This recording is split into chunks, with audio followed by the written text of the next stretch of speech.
You describe yourself as a specialist in natural history? Just a keen amateur, really, not just like that. Just people that like observing, the wonders of nature and what's around, really. So what is your feeling? So as part of that, you get interested in history as well, okay. And that's the only thing involvement I've had to do anything whatsoever to do with studying the stars and whatever. Everyone's read. So is it possible that something so ancient is still actual? Well, they're older than us. The stars have been there longer than us. So, sure. And they help you work out the seasons as well. And which is why so many civilizations have put together their own calendars and zodiacs that go through the seasons. So it all helps as they develop their communities and become more sophisticated in the way they live. So it's an important part of their development of their societies and progression from one simpler state to a more complex one. So how do you classify astrology? How do you qualify astrology? What sort of knowledge it is? What is the word which would define it? The way it tends to be used these days is in a totally different way, in a predictive way. But quite different from the predictive way that it would have been used then. Yes. It would have been used then to predict the seasons and say, it's so many hours since dark, and that star formation is there, therefore it's this time of year, for instance. So it would have been practical use in the here and now in those days. But the way astrology has developed is developed into something much more,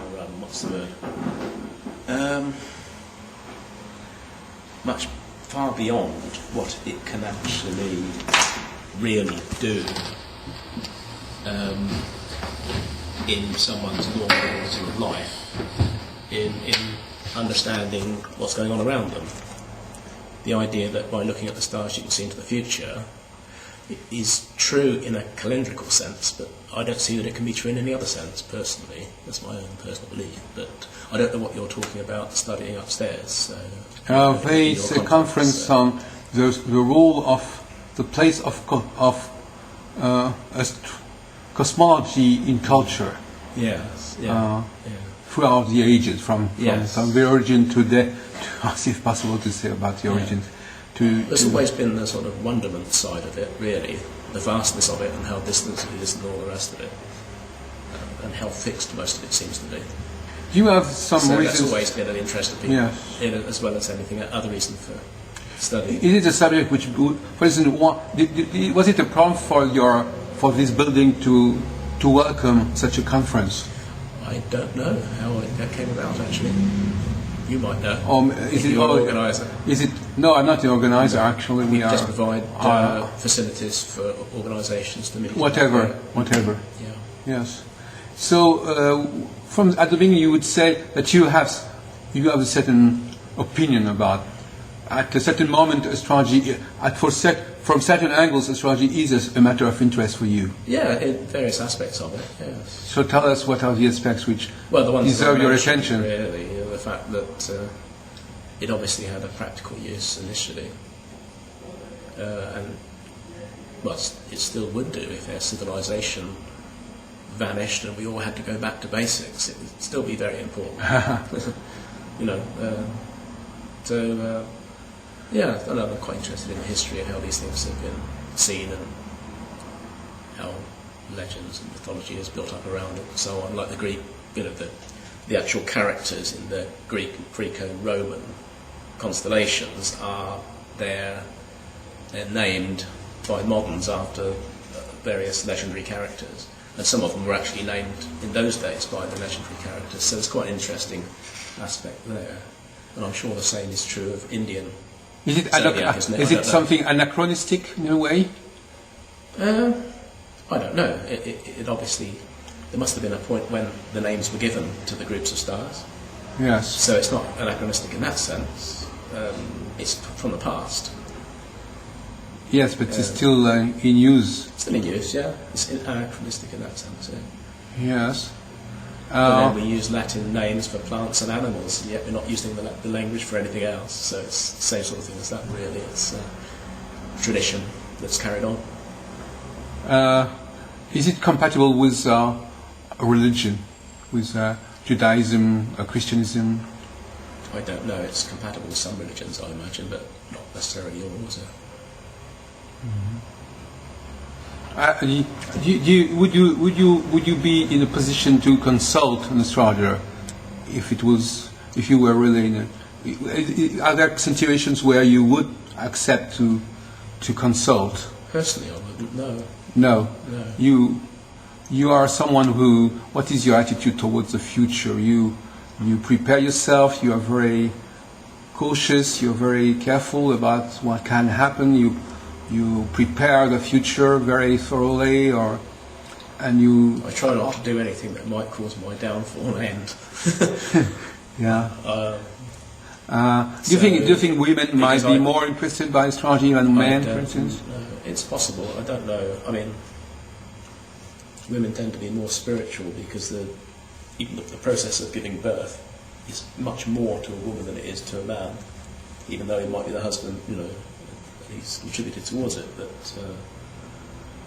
that's certainly true. But I'm not a particularly spiritual person myself, so I wouldn't find it useful to look for the opinion of someone along those lines, really. So. How do you think astrology has appeared? I mean, why did it start? I mean, at a certain moment, was it important for men to be connected with the sky, with the heaven, or? I have no idea. You might be able to. No, yeah, but I'm just trying to know what people think about it. I'm not just. It's not going to. I'm not just deciding. The obvious thing, as I've said before, you've got the sun and you've got the stars rotating around, and then you've got the moon, and they all help you work out. What about the other planets? Because astrology is not just moon and sun. They're there as well, but I mean the key characters, as man went from just hunting and gathering to settled living and cultivating plants and herding animals, knowing when the seasons are probably became a bit more important. But then it was probably important before that, if you think about it. You've got to know if it's the right time of year to collect particular fruit, nuts, whatever. Or how many months you've got before they're going to be ripe. If you're running out of food, you've got to go look for something else. So knowing the seasons is fairly significant, isn't it, really? For the way humans tend to exist. Yeah, but for instance, did you know that, for instance, astrologers are interested by Uranus, for instance, which has been discovered in Bath by Herschel? Yeah. They introduced Uranus already in the 19th century. They started to introduce Uranus in their own tradition. Yeah, but I mean, well, that's up to them, isn't it, really? Although it was but my only interest really is in the origins of it and why it seems significant to people, really. In the early days, its significance now is beyond me because it's not the way my mind works. So I don't see what the significance would be, other than the interest, just in the fact that they're there. Really. So that's, as I said, I'm not a very spiritual person, so I find it fascinating. It's funny that more important than I do, but that's about it, really. It's funny that the astronomers themselves use names of the gods when they discover planets. Again, it's a tradition, isn't it, really? That's all it amounts to. Okay. They almost got away with it with Pluto because he became a Disney character, but then that's pure chance, isn't it? And it has been disqualified recently. Disney called his dog after a Greek god, so... Yes, that's true. It has been discovered in 1930, yes. And it has been called baptized like that. Yeah. Maybe, some people say that Disney character it is connected with Pluto. Was a dog, not a god, but he got a god's name. So yes. That must have been a joke, I think, on Disney's part. But the point is that astrologers take it very seriously. The astrologers take these names very, very seriously. They do, yeah. Very literally. Yeah. And they start discussing about the influence of the god Pluto in the chart and well, I can't help you there. Yeah. It's a good name for a planet that's that far away because it's in the underworld, effectively. So it's well named. Yeah. That and Mars are probably the best named gods because Mars is red. Red blood is associated with war, and Mars was a war god. Maybe the reason why they call it Mars, because probably. it looks like that. Yeah. It is. Okay. Well, thank you very much for your remarks. Okay. They're useful. And I'm here with my wife, who's a cultural astronomer. Romil Davey. Dave, yes. Okay. So you are an astronomer, and you know, and you know that many astronomers write for us for some reasons on astrology. You know.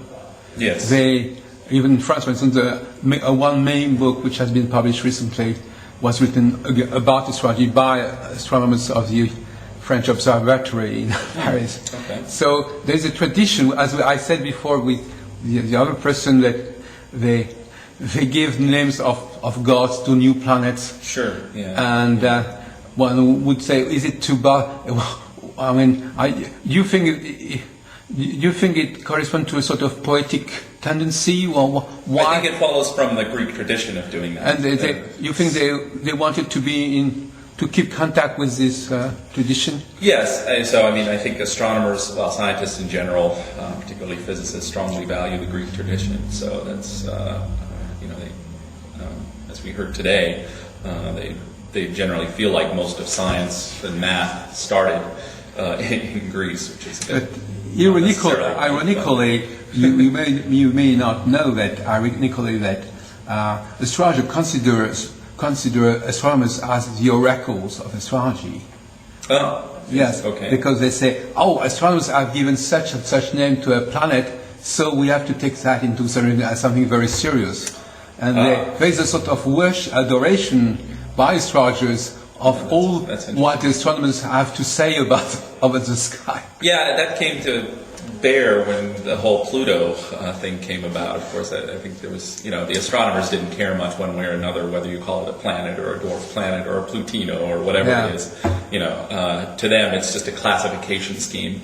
But for the astrologers, it seemed to be quite a... Although, what do you think about the idea that originally astronomers and astrologers might have worked together, or it might have been the same activity? Oh, I think that the function in society of an astronomer is different today than it was back then. Yes. So I think back then it was, I think that was more closely aligned to the ideas of astrology, whereas today I think it's a little bit different. All right.